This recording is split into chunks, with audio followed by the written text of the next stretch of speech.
So 43-year-old male, history of bicuspid aortic stenosis, presented with cardiogenic shock and respiratory failure. And he was really sick. He rapidly deteriorated despite being on a ventilator. It was difficult to ventilate him, oxygenate him, and he quickly became more hypoxemic, hypotensive. We placed him on a VA ECMO via the right femoral artery and vein. So this is his echo. I hope it plays. You know, very bulky calcified valve, and this is his ventricle. And as you can tell, his ejection fraction is severely reduced. Despite that, we got a mean gradient of around 80 across that valve with that ejection fraction, and he had probably around moderate AI at most.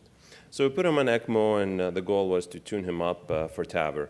First 48 hours, we were unsuccessful. He was heavily dependent on the ECMO, more vasoactive support. His troponin and peaked up to 705, despite the fact that he had a normal coronary angiogram. And so took him to the lab. His creatinine started bumping. We put a catheter in his left ventricle, and despite being on ECMO, being aggressively diuresed, his LVEDP was 40. So at that point, we were stuck. It's cardiogenic shock, troponin on the rise. We're not sure what was happening. We decided to put an Impella CP from the right femoral with the idea of venting and unloading the ventricle. We did not do valvuloplasty. I know Jeff is going to ask me, to do valvuloplasty around the Impella, and we were worried about the AI. We did not think that we can tolerate any complication. And at that point, his STS mortality risk was around 36%. We scan him, and it's a very bicuspid valve, calcified leaflet. Perimeter around the annulus was around 96. And another question Jeff is going to ask me about supraannular sizing. If you do supraannular sizing 5 millimeter above the annulus, you get a perimeter of around 82. So if you do annular sizing, if you do supraannular sizing, you're talking about 34 millimeter core valve if you want to do it. And you see the CT, you see the ECMO cannula, his ST is around 30 millimeter. So we put that Impella, we decided to watch him again, and despite that, he continued not to do well. He stopped peeing, his creatinine started going up, and we discussed his options, and we decided that we're going to proceed with a 34 millimeter Evolut, and we're going to use the left radial for the pigtail and the Impella site for the valve. So this is the Impella in place. The valve is bulky and is heavily calcified, as you can see. We pulled the Impella out, and we put the Evolut in, and we did not have problem crossing that valve, luckily. This is a problem that we did not want to have during this case.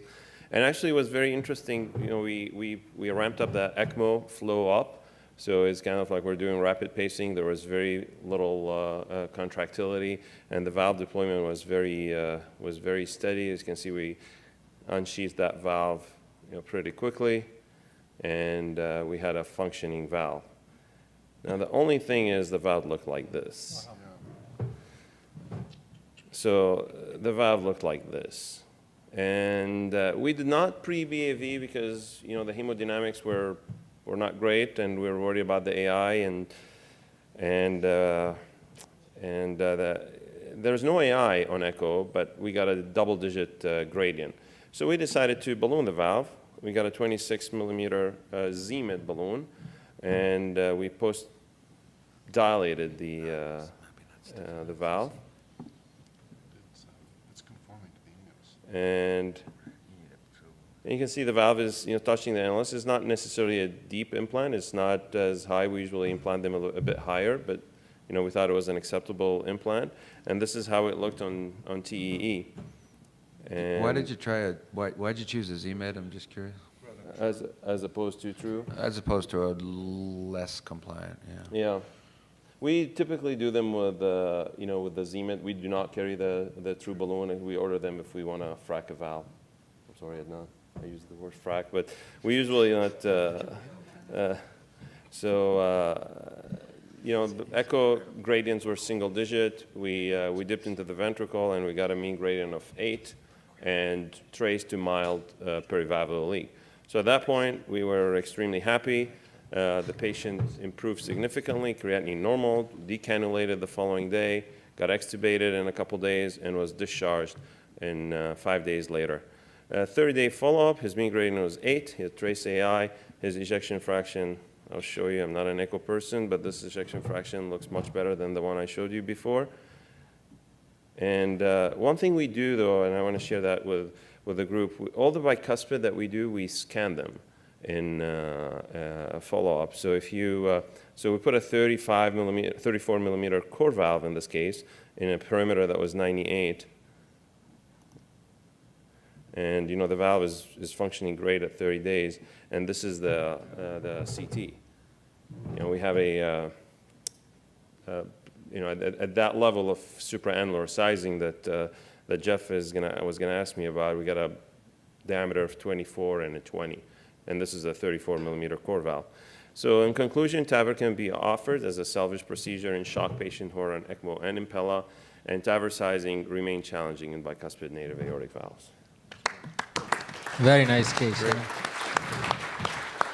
You proud of your fellow, Samir? No, very nice. Yeah, okay. Outstanding case. The one thing that you may want to do, instead of using an Impella to unload, you can use a transeptal catheter from tandem heart and just use it from the right and left so that there's nothing across the aortic valve. So that system works a little bit easier and better. Both of them cost the same because they don't sell the left atrial cannula separate from the tandem heart. So you don't need the tandem heart, you just need the cannula. Right. But unfortunately, that is not. But outstanding case, yeah. You can even put a PA sump in there, and a PA sump will drain what gets past your cannula and decompress it. Right. Yeah, we would have ballooned that valve because you're on ECMO. Exactly, that's right. You're not going to hurt the hemodynamics, and you can predict your valve like this. Remember, 24 is what the size of the waist of the 34 is anyway, so don't think of it as 34 where you're scanning it.